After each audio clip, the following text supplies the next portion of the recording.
On the evening of November 2nd, 1988, a silence fell over the flickering screens of early computer networks. What began as a creeping slowdown soon became a digital plague. Computers, thousands of them, started to crash. Universities, centers of this nascent web, began severing their connections. Government researchers, suddenly facing a network-wide collapse, found themselves in a panic, racing to understand an invisible, self-replicating threat that was devouring the internet from the inside out. Within hours, nearly 10% of the entire internet had been infected. This wasn't a deliberate attack by a hostile nation, nor a sophisticated corporate espionage plot. The culprit was a single program, just 99 lines of code written by a graduate student. He never intended to cause a disaster. Yet, his mistake unleashed a crisis that would fundamentally reshape the digital world, giving birth to an entirely new field: modern cybersecurity. To understand the sheer magnitude of that moment, you have to rewind to an internet that most people today wouldn't recognize. Before websites, before social media, before virtually everything we take for granted, this was an internet of roughly 60,000 machines, a network born from ARPANET in 1969, growing from a military research project into a quiet academic commons. Its pioneers, driven by curiosity, had built a world on trust. From the very first long-distance telegraph message sent by Samuel Morse in 1844 and Alexander Graham Bell's telephone in 1876, the story of electronic communication had been one of connection, not division. The internet of the 1970s and early 80s was no different. Researchers shared data, built protocols like TCP/IP, standard by 1983, and collaborated. Passwords were often weak, network services assumed users were honest, and security was, at best, an afterthought. It was an open frontier, accelerating its growth in the mid-1980s, interconnecting universities, research labs, government agencies, and defense contractors. But beneath that veneer of trust lay a profound, unacknowledged vulnerability. Enter Robert Tappan Morris, a graduate student at Cornell. His father, also named Robert Morris, was a highly respected computer scientist, having worked on Unix and later becoming chief scientist at the National Computer Security Center. The younger Morris, then 23, was brilliant, curious, and deeply immersed in the nuances of this burgeoning network.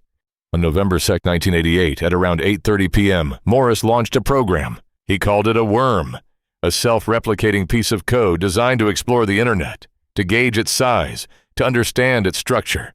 He wanted to demonstrate vulnerabilities, to show how interconnected the world had become. He never intended for it to destroy data. Its primary goal was merely to propagate, to spread quietly from machine to machine. But in the quiet hours of that night, a single critical error in his design would turn an academic experiment into a global catastrophe. The worm, launched from MIT's network in an attempt to obscure its origin, exploited several well-known weaknesses: flaws in the SendMail program that handled email, vulnerabilities in the finger daemon that provided user information, trusted host mechanisms, and even simple weak passwords. It moved fast, replicating itself. But then, the system-killing flaw revealed itself. Morris had built in a defensive feature. He worried that network administrators might try to fool his worm, tricking it into believing a machine was already infected, thus stopping its spread. So, to counteract this, he coded the worm to occasionally ignore that signal and reinfect systems anyway. This one line of code, designed as a safeguard, became a nightmare. The worm didn't just spread. It began to reinfect machines over and over, consuming system resources with each new copy. It was exponential growth, unchecked, unintended. Computers slowed to a crawl. Then they crashed. Within 24 hours, approximately 6,000 machines, roughly 10% of the entire internet, had been affected. The world's quiet, trusting network was suddenly in chaos. As the worm spread, a desperate race began. Researchers, many of whom were seeing their own systems buckle, turned to the very network under attack to try and save it. They communicated through email and Usenet, piecing together clues, debugging code on the fly. In an ironic twist, the internet was attempting to diagnose and heal itself, even as it was dying. They quickly identified the source: a Cornell graduate student. The revelation was stunning. This wasn't a foreign adversary. It was one of their own, a young programmer whose ambition had outrun his caution. The FBI was quickly involved, launching an investigation. This wasn't merely a technical glitch. It was a crime. The ramifications were immense. The crisis reached its peak over the next few days. The worm, though not designed for malice, inflicted real damage. Productivity plummeted, research stalled, and the very idea of a secure, reliable network was shattered. The cleanup effort was monumental, consuming countless hours of system administrators' time, all dedicated to purging the relentless copies of Morris's program. This singular incident exposed the vulnerability inherent in the Internet's foundational culture of trust. It became clear that an open system, without robust defenses, was an inherently fragile one.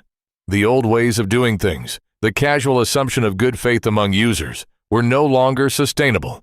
The digital world had been permanently altered. In the immediate aftermath, the U.S. government reacted swiftly.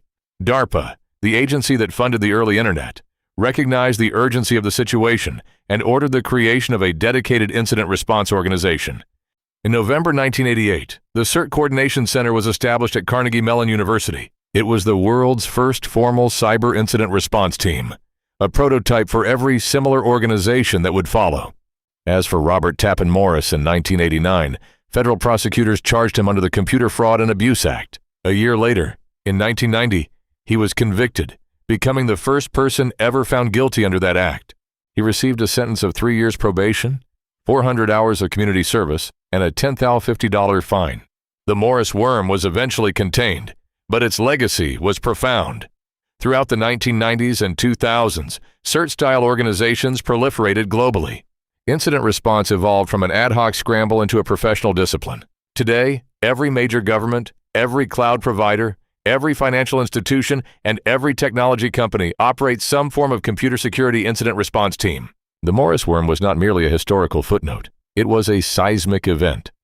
It forced humanity to confront the unintended consequences of interconnectedness, revealing that even the best intentions could, with a single mistake, trigger widespread chaos. It shattered the naive optimism of the early Internet, replacing it with a grudging but necessary recognition of vulnerability. More importantly, it spurred the birth of an entire industry. Before November 1988, there was no cybersecurity profession as we know it, no formalized incident response. After the Morris worm, a new ecosystem of security, vigilance, and defense began to emerge, fundamentally transforming how we build, protect, and interact with the digital world. Robert Tappan Morris, the graduate student behind the worm, went on to become a respected MIT professor, receiving tenure and co-founding an early web company acquired by Yahoo. His story is a powerful reminder that sometimes the greatest leaps forward are born from the most unexpected, and at times, most damaging, mistakes. This story, like so many others that shape our digital lives, is rarely told in full. If you found yourself captivated by the birth of cybersecurity and the quiet crisis that forever changed the Internet, consider subscribing. We're always exploring the hidden histories and untold narratives behind the technologies that define our world.